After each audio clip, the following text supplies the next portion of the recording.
Hello students, हम लोग last turn पे वेगों का संयोजन कर रहे थे और हमने लॉरेंज रूपांतरण समीकरण वेगों के लिए निकाले थे। हम उसी को आगे कंटिन्यू करेंगे और वो निकालने के लिए हमने लॉरेंज रूपांतरण समीकरण जो कि कोऑर्डिनेट्स के लिए है और समय है वो भी उसके लिए भी रूपांतरण समीकरण हमको प्राप्त हुआ था। तो ये हमारे पास 4 लॉरेंज रूपांतरण समीकरण थे। इनका हमने डिफ्रेंशिएट किया था कि dx, dy, dz और dt, और चूंकि ux है वो dx अपॉन dt, uy है वो dy अपॉन dt और uz है dz अपॉन dt। ये s निर्देश तंत्र में वेगों के 3 घटक हैं, x दिशा में, y दिशा में और z दिशा में। इसी तरह से s डैश निर्देश तंत्र में भी वेग के 3 घटक ux डैश, uy डैश और uz डैश होंगे, जिनको हम डिफाइन करेंगे कि ux dash equals to dx dash upon dt dash, uy dash equals to dy dash upon dt dash और uz dash equals to dz dash upon dt dash. तो dx upon dt हमने इन दो से निकाला, इसी तरह dy upon dt, dz upon dt, ये सब हमने डिवाइड करके इस तरह से ये रिलेशन हमने इनका यूज करते हुए जो लॉरेंज रूपांतरण समीकरण वेगों के लिए प्राप्त हुए थे हमें, वो इस तरह से थे। ux equals to ux dash plus v divided by 1 plus v ux dash upon c square, uy equals to uy dash और डिनोमिनेटर में gamma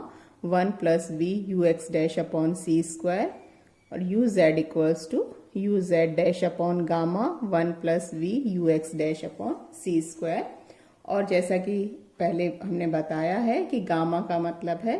1 upon under root 1 minus v square upon c square. यहाँ v है वो s dash निर्देश तंत्र का s निर्देश तंत्र के प्रेक्षक के सापेक्ष वेग है और हमने सिंप्लिसिटी के लिए, सरलता के लिए मान लिया था कि s निर्देश तंत्र के सापेक्ष s डैश निर्देश तंत्र केवल x दिशा में गतिशील है। तो यहाँ पर केवल x दिशा में यहाँ v ऐड हुआ था और बाकी में इस तरह की टर्म नहीं थी। तो ये हमने लॉरेंज रूपांतरण समीकरण वेगों के लिए लास्ट टर्म पे निकाल लिए थे। अब ये क्या बताते हैं वो देखने के लिए हम कुछ स्पेशल केसेस कंसीडर करेंगे, विशेष परिस्थितियां। इस एनालिसिस को और ज्यादा सिंपल बनाने के लिए हम ये मान लेते हैं कि s के सापेक्ष s डैश तो x दिशा में गतिशील है ही v वेग से, जो कि नियत है। साथ ही ये भी मान लेते हैं कि जो पिंड है वो भी s डैश निर्देश तंत्र में केवल x दिशा में गतिशील है, यानी उसका जो वेग का घटक होगा वो केवल ux डैश होगा। uy डैश और uz डैश है वो 0 होंगे, यानी ux डैश है वो u डैश, ux डैश है वो u डैश के बराबर है, uy डैश 0, uz डैश 0, क्योंकि हमने सरलता के लिए मान लिया है कि जो पिंड है वो x दिशा में u डैश वेग से गति कर रहा है। यहाँ हम x दिशा ही लिखेंगे क्योंकि जो हमने निर्देश तंत्र लिए हैं वो पैरेलल है कि x दिशा में गतिशील माना है। तो जो डायरेक्शंस होंगी वो भी इसी तरह से पैरेलल में होंगी कि x में अगर i कैप यूनिट वेक्टर कहेंगे तो x डैश के लिए भी ये i डैश की जगह i ही लिख सकते हैं। तो यहाँ इसमें कोई वो नहीं है कि हम ये कहें x डैश दिशा, क्योंकि दिशाएं हैं वो एक ही उसमें है, पैरेलल है जो एक्सिस है। तो ux डैश है वो u डैश के बराबर है, बाकी दोनों कंपोनेंट्स 0 हैं। अब ये वैल्यूज अगर हम इसमें पुट करें तो हम यहाँ पर चूंकि uy डैश भी 0 है हो गया है, uz डैश भी 0 है, तो uy और uz भी 0 हो जाएंगे, केवल ux यानी x दिशा में ही घटक आएगा और उसको हम सीधे लिख सकते हैं ux डैश की जगह u डैश। तो u dash plus v upon 1 plus v u dash upon c square. तो यही हमने यहाँ लिखा है कि लॉरेंज रूपांतरण समीकरण u dash plus v upon 1 plus v u dash upon c square, uy और uz 0 हो गए हैं। तो s निर्देश तंत्र में भी केवल किस दिशा में वेग का घटक है, x दिशा में। तो उसका जो पिंड का वेग है उस u को हम सिंपली ux डैश के बराबर लिख सकते हैं। तो हमारे पास ऐसा मानने पर u का मान हो गया u equals to u dash plus v divided by 1 plus v u dash upon c square. तो ये हमारे पास लॉरेंज के लिए वेग रूपांतरण समीकरण आ गया है। इसमें हम देखें कि अलग अलग केस क्या होंगे। तो सबसे पहले कि यदि पिंड का वेग और निर्देश यंत्र का वेग प्रकाश के वेग की तुलना में बहुत कम हो तो v और u डैश हैं ये c की तुलना में बहुत कम है, इसलिए v u dash upon c square से इसको डिवाइड करेंगे तो ये राशि और भी छोटी हो जाएगी, तो वो 1 की तुलना में बहुत छोटी होगी, इसलिए 1 के कंपैरिजन में हम इस टर्म को नेग्लेक्ट कर सकते हैं, इसकी उपेक्षा कर सकते हैं। तो हमारे पास सीधा रिलेशन आ जाएगा u equals to u dash plus v. तो u equals to u dash plus v ये कौन सा रूपांतरण समीकरण है जो हमें गैलीलियन रूपांतरण समीकरण निकालते हुए मिला था, ये सेम वही है। तो ये यानी इस केस में भी जब वेग हैं जो कि दैनिक जीवन में हम वेलोसिटीज काम में लेते हैं उन वेगों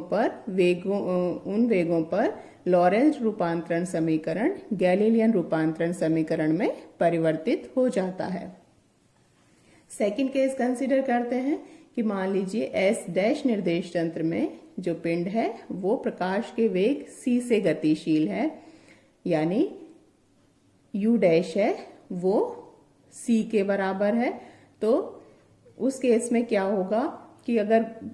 वही गैलीलियन रूपांतरण समीकरण लेते तब क्या होता कि u है वो यही रिलेशन u है वो c प्लस v के बराबर हो जाएगा, यानी s निर्देश तंत्र में जो पिंड का वेग है वो प्रकाश के वेग से अधिक दिखाई देगा या पिंड प्रकाश के वेग से अधिक वेग से गति करता हुआ दिखाई देगा गैलीलियन रूपांतरण समीकरणों के अनुसार। तो ये गैलीलियन रूपांतरण समीकरण से लिखा है हमने पहले। और लॉरेंज रूपांतरण समीकरण से देखें तो यहां पर हम u डैश की जगह c पुट कर देते हैं, तो u equals to c plus v upon 1 plus c v upon c square. एक c से c कैंसिल हो जाएगा तो v upon c plus v upon 1 plus v upon c। ये एलसीएम लेते हुए सॉल्व करेंगे, ये ऊपर चला जाएगा तो c plus v upon c plus v into c, ये दोनों कैंसिल हो जाएंगे और ये c के बराबर ही प्राप्त होगा, यानी u का मान इस केस में भी c ही प्राप्त होगा, जबकि गैलीलियन रूपांतरण समीकरण में वो c से अधिक प्राप्त हो रहा था। यानी s डैश निर्देश तंत्र में अगर पिंड प्रकाश के वेग से गतिशील है तो s निर्देश तंत्र में भी पिंड प्रकाश के वेग से ही गतिशील दिखाई देगा। इसी तरह से अगर हम ये कंसीडर कर लेते हैं कि पिंड का वेग है वो u डैश है, लेकिन s के सापेक्ष जो s डैश का वेग है वो यानी v है वो c के बराबर है, तो v यहाँ पर c के बराबर है। तब भी उसी तरह से v की जगह c पुट करेंगे और सॉल्व करेंगे तो जो वैल्यू है वो अभी भी u है वो c के बराबर ही आएगी। यानी गैलीलियन रूपांतरण समीकरण में तो अगर v को c से पुट करते तो u की वैल्यू v को c से पुट करने पर u की value u dash plus c फिर से c से अधिक प्राप्त हो रही है, लेकिन लॉरेंज रूपांतरण समीकरण में अभी भी पिंड प्रकाश के वेग से ही गति करता हुआ दिखाई देगा। यानी चाहे निर्देश तंत्र गतिशील हो या पिंड प्रकाश के वेग से गतिशील हो, दोनों ही स्थितियों में दूसरे निर्देश तंत्र में पिंड प्रकाश के वेग से गति करता हुआ दिखाई देता है, उससे अधिक वेग से गति करता हुआ दिखाई नहीं देता। थर्ड केस कंसीडर करें कि मान लीजिए पिंड भी प्रकाश के वेग से गतिशील है एस डैश निर्देश तंत्र में और एस डैश का वेग भी प्रकाश के वेग के बराबर है। यानी यहाँ पर हम कंसीडर कर रहे हैं कि v है वो भी c के बराबर है और u डैश है वो भी c के बराबर है। तो गैलीलियन रूपांतरण समीकरण से सबसे पहले देखें तो u की वैल्यू वही u डैश प्लस c से दोनों ही c के बराबर है, तो c प्लस c 2c, यानी गैलीलियन रूपांतरण समीकरण के अनुसार अब एस निर्देश तंत्र का प्रेक्षक है, उसको पिंड किस वेग से गति करता हुआ दिखाई देगा? प्रकाश के वेग के दुगुने वेग से 2c के बराबर गति करता हुआ दिखाई देगा। लेकिन लॉरेंज्ड वेग रूपांतरण समीकरण से देखें तो उन्हीं में फिर से पुट करें कि u डैश की जगह भी c और v की जगह c, तो ये रिलेशन है वो हो जाएगा u equals to c plus सी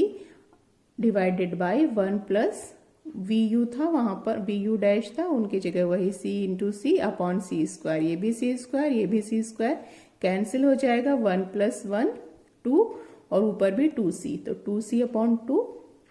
फिर से c, तो यहाँ पर u इक्वल्स टू c, जबकि गैलीलियन रूपांतरण में u इक्वल्स टू 2c आया था। तो यानी इस स्थिति में भी निर्देश तंत्र s के निर्देश तंत्र के प्रेक्षक को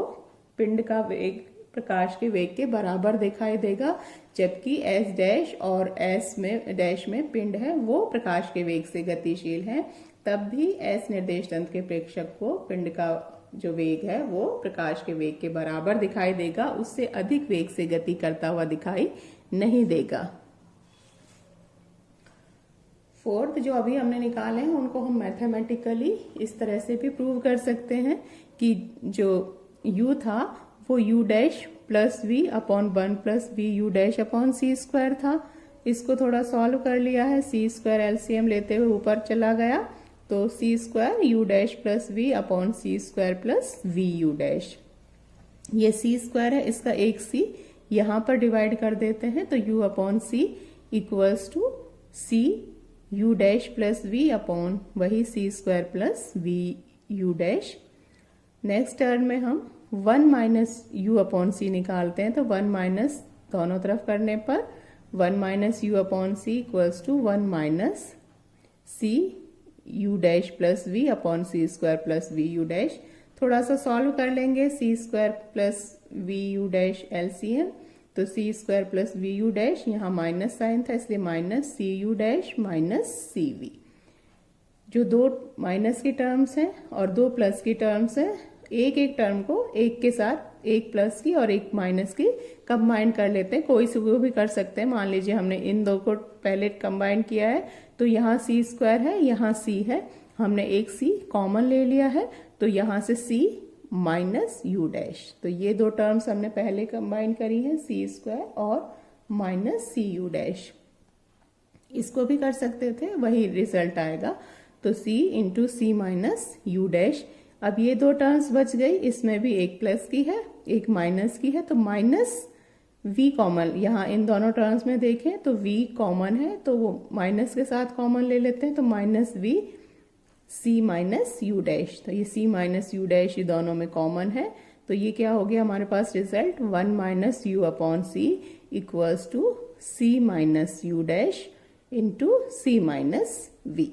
upon c square plus v u dash है ही। अब इसी रिजल्ट से जो अभी हमने निकाले उनको भी निकाल सकते हैं। जो हमने एक केस किया था कि v है वो c के बराबर हो, तो ये वाली टर्म है वो 0 हो जाएगी और ये मल्टीप्लाई हो रही है इस टर्म के साथ, तो 0 से मल्टीप्लिकेशन 0 ही देता है रिजल्ट, तो राइट हैंड साइड जो है वो 0 हो जाएगी,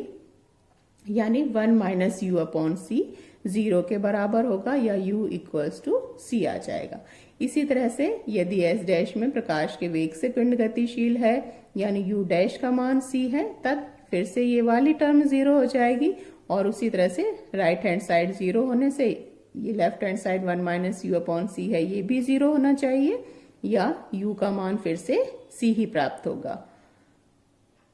अगर दोनों ही c के बराबर हैं यानी पिंड भी प्रकाश के वेग से गतिशील है s डैश में और s है वो भी प्रकाश के वेग से गतिशील है, u dash equals to c और v इक्वल्स टू c, तो ये दोनों ही टर्म्स 0 हो जाएंगी और फिर से 1 माइनस यू अपॉन सी है वो 0 होगा या u का मान c के बराबर होगा। तो ये तीनों जो अभी हमने निकाले वो इसी मैथमेटिकल एनालिसिस से भी हम एक साथ निकाल सकते हैं। और जो लास्ट रिजल्ट हम इस रिलेशन से निकाल सकते हैं कि अभी तक ये है, जैसे एस डैश निर्देश तंत्र में हमने देखा कि अगर पिंड के प्रकाश के वेग के बराबर वेग से गति कर रहा है या निर्देश तंत्र प्रकाश के वेग से गति कर रहा है, तो एस निर्देश तंत्र के प्रेक्षक को वो प्रकाश के वेग से अधिक गति करता हुआ दिखाई देगा पिंड। लेकिन अभी तक कोई भी पिंड प्रायोगिक रूप से प्रकाश के वेग से अधिक गति करता हुआ दिखाई नहीं देता है। तो अगर s डैश में हम ये मान लें कि जो प्रकाश का वेग है, क्योंकि s डैश में प्रकाश के वेग के बराबर या उससे कम होने पर भी s में उसका वेग प्रकाश के वेग से अधिक संभव आ रहा था गैलीलियन रूपांतरण समीकरण से, तो हम ये मान लेते हैं कि s डैश निर्देश तंत्र में पिंड का वेग प्रकाश के वेग से कम हो, तब भी हम ये सिद्ध करेंगे कि वो अधिक वेग संभव नहीं है। गैलीलियन रूपांतरण समीकरणों में तो ऐसा संभव है, लेकिन लॉरेंज रूपांतरण समीकरणों के अनुसार प्रकाश के वेग से अधिक वेग संभव नहीं है। तो अगर हम ये माने कि v का मान c से छोटा है और u डैश का मान भी c से छोटा है, यानी s डैश निर्देश तंत्र में पिंड प्रकाश के वेग से कम वेग से गतिशील है और निर्देश तंत्र भी प्रकाश के वेग से कम वेग से गतिशील है, तो गैलीलियन रूपांतरण समीकरण में तो ऐड होता है और डिनोमिनेटर में कोई टर्म नहीं है, तो हमेशा प्रकाश के वेग से अधिक वेग संभव आता था। लेकिन अब यहां देखें तो इसी रिलेशन से